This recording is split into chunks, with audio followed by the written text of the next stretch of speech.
How's it going, everybody? Maxwell McGee here, and today we're going to be taking a look at Teenage Mutant Ninja Turtles Out of the Shadows. And to help me do that, I'm joined by Chris Frechette, developer from Red Fly Studios. What's up, y'all? Chris, thanks for sitting down and checking out the game with us. Yeah. So, what is Teenage Mutant Ninja Turtles Out of the Shadows?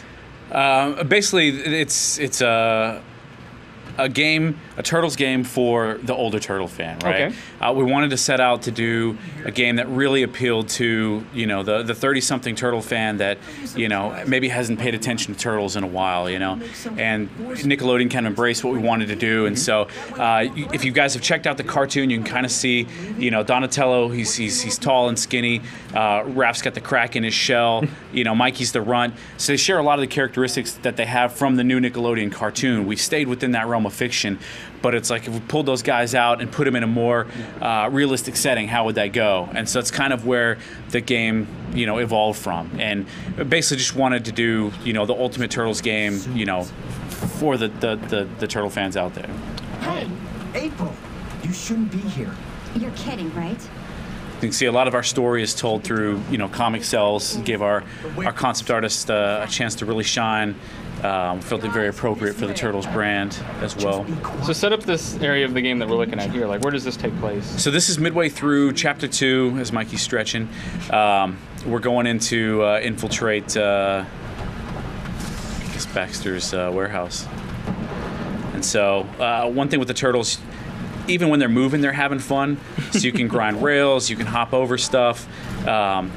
You know, if it looks like you can flip over it, you probably can. There's a lot of scenes where you're, you know, moving through the sewer or jumping through rooftops and whatnot that you get a chance to do some neat and as context you sort move. of showed a little bit earlier, you can also hop between the different turtles. Absolutely. So you can switch on the fly at any point with the D-pad. So like Donnie's down, Leo's left, Raph is right, and then Mikey's up because we ran out of directions that matched. So I can go into stealth mode here. I can tell everybody to wait, and that lets me kind of run out on my own, so I can sneak up and and just bop take them the right foot. on the Yeah, head. that's how they get down.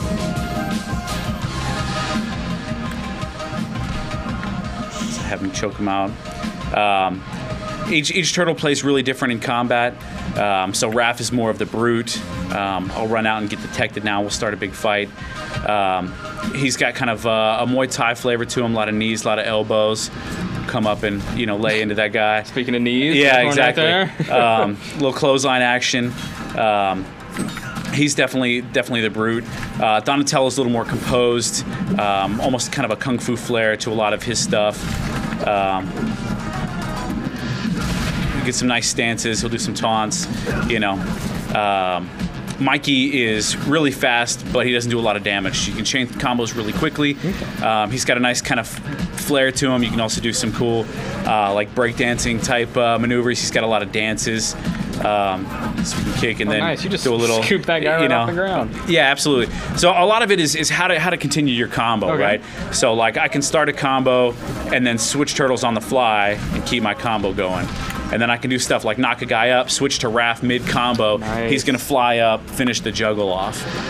So that allows you to do, you know, a lot of moves that you can do in multiplayer because the campaign is 4 players online. Mm-hmm. But you can do a lot of these techniques, you know, as a solo player. So instead of what are we looking at here on the HUD? It looks like we got a health bar and 2 other very mysterious bars. Right. So as you're beating guys up, we still got a guy who's we got a straggler. Whatever, he's probably the smartest enemy on the map right now. He's like, I don't want any part of this. Yeah. I'm gonna go hide in this crate. Yeah, so we're gonna fight in a box, which is probably not the best idea. So as I'm beating guys up, the green meter filling up is a special attack meter. Okay. And so this is another place where the combat system really gets unique. And so now I've got 2 bars. I can do a special 180 attack.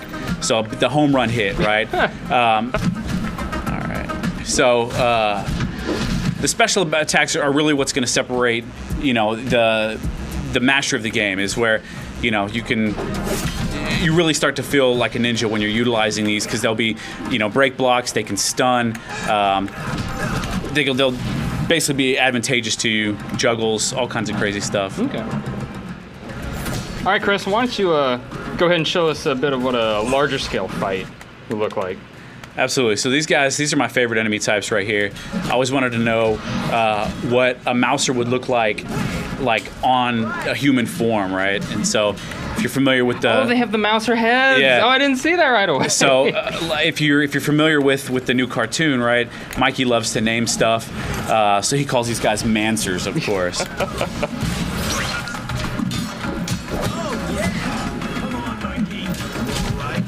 And there's also team attacks. So like with me, Mikey, I can come up and like interact with Raph or Dawn, and let's see, spin around on the end of his staff, knock guys down. You can do the bowling ball attack with Raph, straight from that first movie. Yeah. A lot of cool stuff that people are going to recognize from, comics, or as we talked about last time, a couple moves out of previous Turtles game. Yeah, absolutely. Nintendo. How much of those like techniques and moves are available just like straight from the get-go versus like building up your character on the skill trees are pretty elaborate. So like right off the bat, you've got your basic combos and your specials. So you got a 90 clockwise, 90 counterclockwise. Each one of these guys has like 80 unique attacks, probably animations, all done by 2 animators. Like I said, they have different styles, and we show. You got team taunts, so like we come together and oh, come on, guys. Mikey's dancing without us. Maybe Mikey's got the. Let's see. Come on, Mikey. Let's do the dance. Look, everybody, huddle up. Oh, there you go. Team high five. Let's see. It's kind of random, so sometimes we'll get the go ninja, go ninja, go. So anyway, that's fun. April's just like, what are you guys doing? Yeah, we got work to do. This is nonsense, right? It's not professional. So we got a little hacking mini game, right? So Donnie created a little hacking device. The mini game is you got to connect the terminals without breaking. So I just ruined this because now I can't. Oh no, I got it. Oh, you can go out and around. There you go. So with 3, it's pretty simple. They get really elaborate later. It's a pretty cool little mini game. So. Okay, Chris, how do the buttons work again? All right, so X is your weapon attack. Okay. Y is kick. So mix those together for different combos. B is counter. Like I said, you'll see them light up when they're about to attack. Hit B, you'll go into like a ready pose. So if you get attacked in, that's going to be the counter. And then A is evade. So like I said, you can use it to jump over stuff. You can do jump attacks with it. I can evade over you. You can actually roll over, and I can actually like sprint and jump off and then attack. A lot of freedom in the movement, right? Because it's, these guys, we wanted to make sure that you can get to where you wanted to get to conveniently.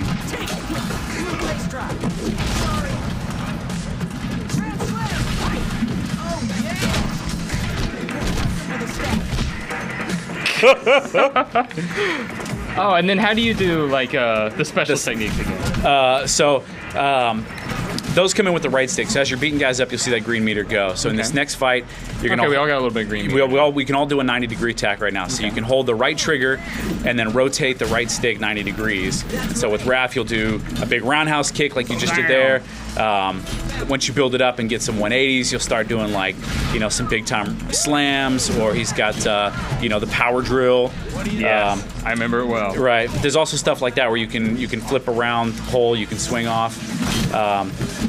And then we also got special weapons, right? So as you beat each chapter of the game, you get 1 special weapon point. So with Mikey, it's Kasuragama, right? So if you're familiar with the show, we've got the Kasuragama. So he's going to sling that out. We can do, big super moves, get big combos. Raph's got Iron Fist. Donnie's got the Gravity Gauntlet. All kinds of ridiculousness. So try doing... I was going to see Donnie pull out your Gravity Gauntlet, give us a big old 360. Fair warning. I really love this. Oh, he put it away. It's just a tease. Oh, I'm trying to counter. Got a block anyway. Pretty hard, huh?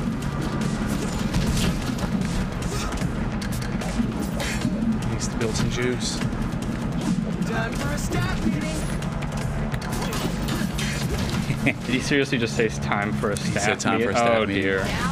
Doesn't he know this is the no pun zone? This is the no pun zone? Yeah, we didn't get that email before coming out.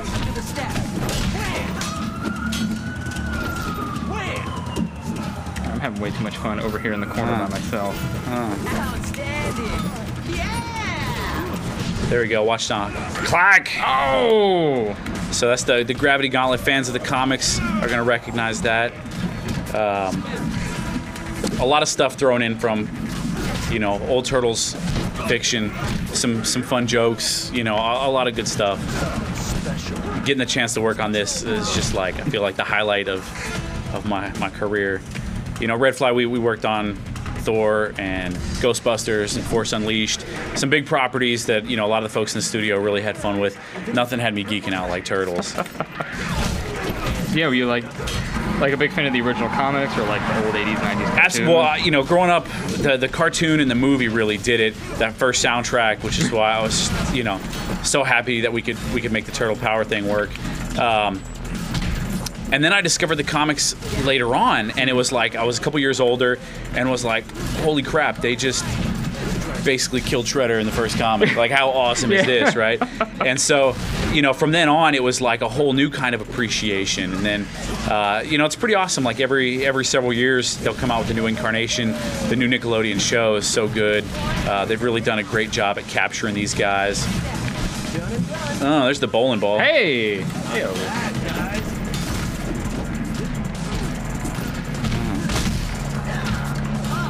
but yeah, I never.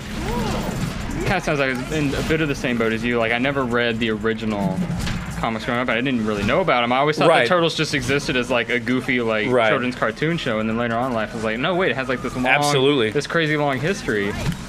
Well, and you know, there's a little bit something for everybody, and you know, we just showed the game off at Comic-Con, and what was so cool is that it was really, you know, the 30-something fans walking by that it really caught their eye, especially arcade mode, that they were like, dude, I don't know how many quarters, you know, I've lost over the years, you know, to the Turtles games, you know, and now it's like, it just feels so right, especially the local co-op.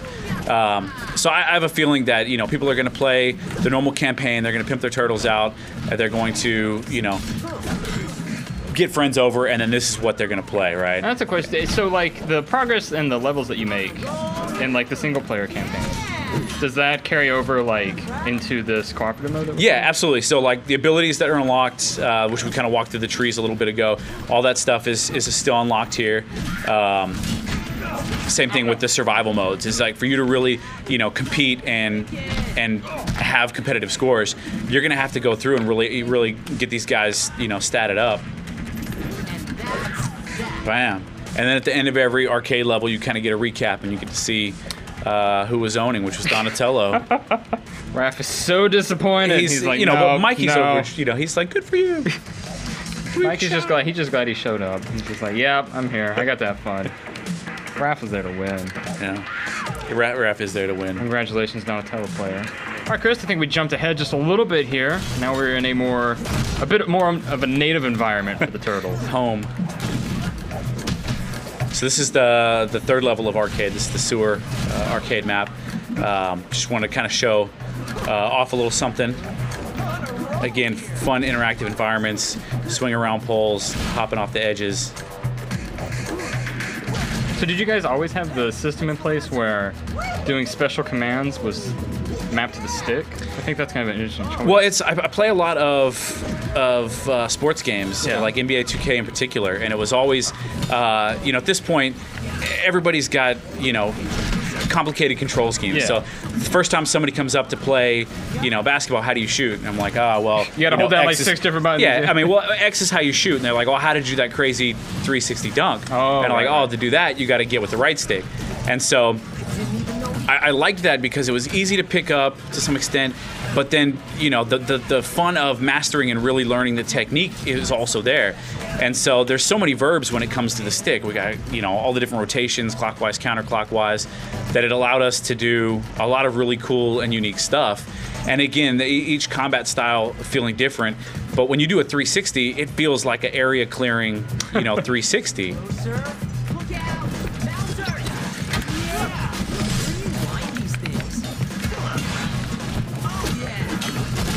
So now we got the mousers going. So if you do like 180 or 360, you can do like multiple stomps on these guys.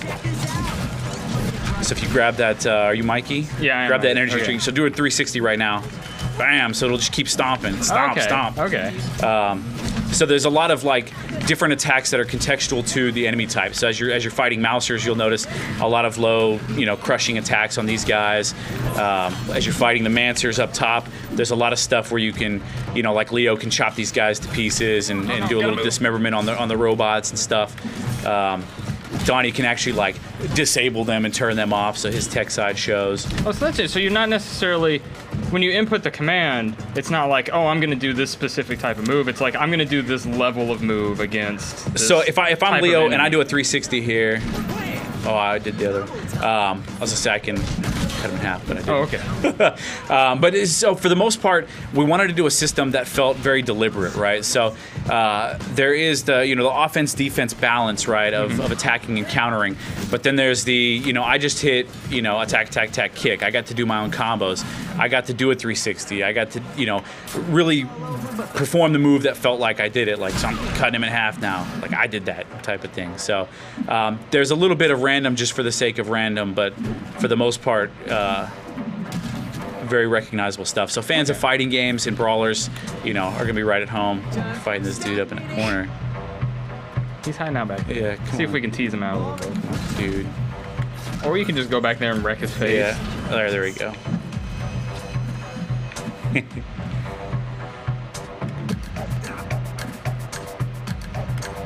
Outstanding.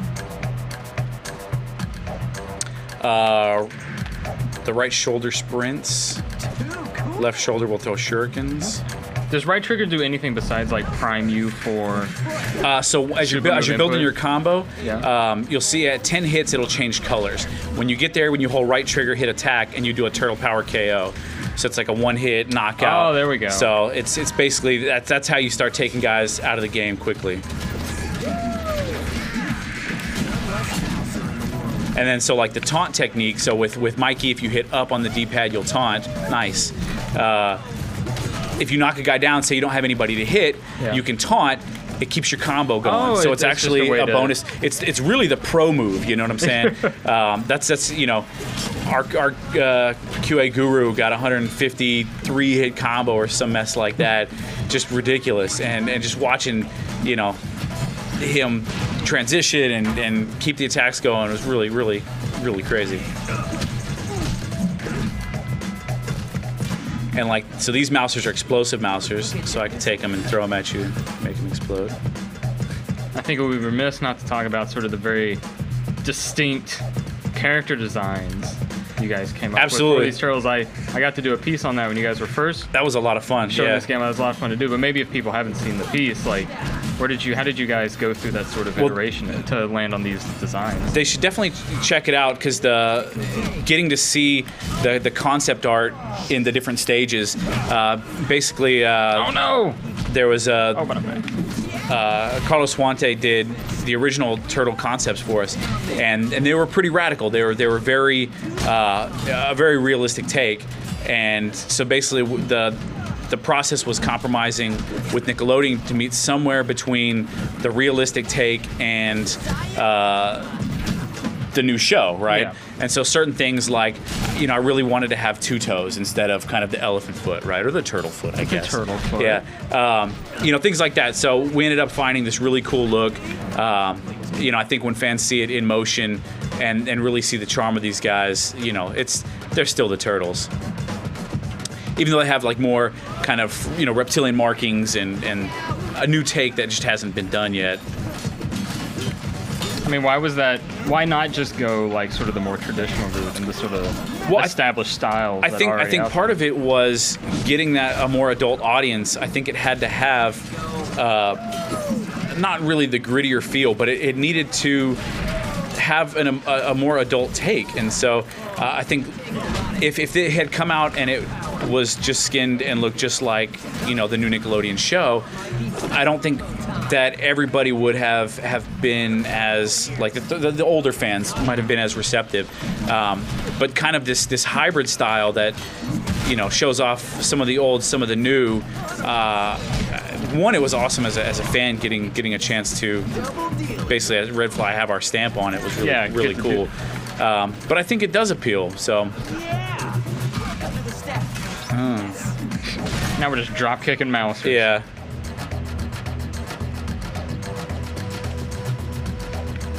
So then I'm sure you can't talk too much, but like, where does the story, like, where does it take place within Turtles canon? Like, are you guys basing it off of any pre-existing material, or does it tie into the show, the new cartoon in any way? Or? There's no direct tie-ins. We're definitely in the realm of the fiction, so there's no reveals or anything that's not happened in the show. And basically that gave us a pretty big area to work in, as well as, like I said, creating some new enemy types for the game specifically. And it's a unique story, for this game. All in all, it was just so much fun to do. Like I said last time I was here, if I were to go back in time and tell my 12-year-old self that this would have happened, I would have blown your own mind. Yeah. Oh, I missed him.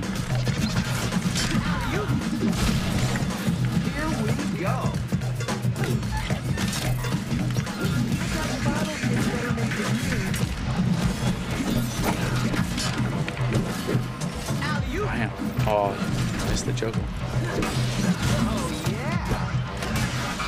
Spin like a ninja. Trying to come back. I do not want to die again. Oh, there's pizza up ahead. So in this mode, when you die, you get an opportunity to switch out, try the other turtles out. So if you sprint here and jump across, there's a pizza at the other side. Oh, no. There'll be another one. Oh.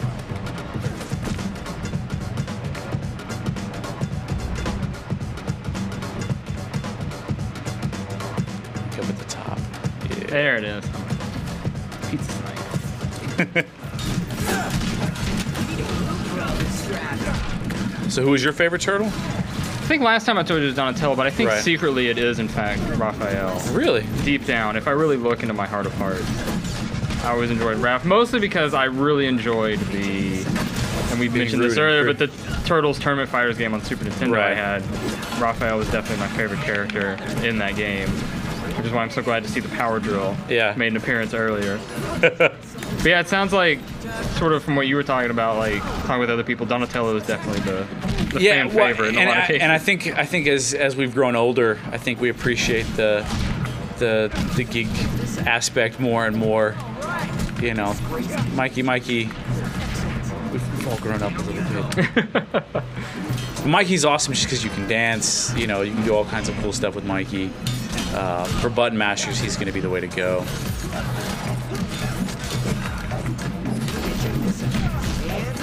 I know he's certainly responding well to my button mashing tendencies.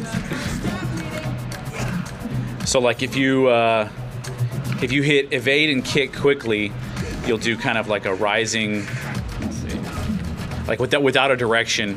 Oh, just okay. hit, so there it is. when you do that, anytime you're on your back with him, if you hit up on the D-pad to taunt, then he'll do like the breakdancing style, like whirlwind.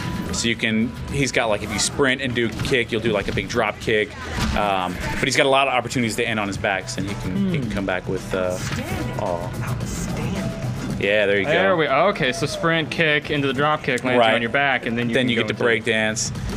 All right, Chris, well, thank you so much for stopping by and letting me get hands-on with the game. Absolutely. Can you remind the folks at home when this game's coming out and on what platforms? So it's part of Xbox's Summer of Arcade, so it's going to be out at the end of the month, 28th of August. $15. Okay. And then also later on in Steam and PSN as well. Wonderful. Yeah. All right, well, thanks again, and thank you guys at home for watching. I'm Maxwell McGee, saying see you next time.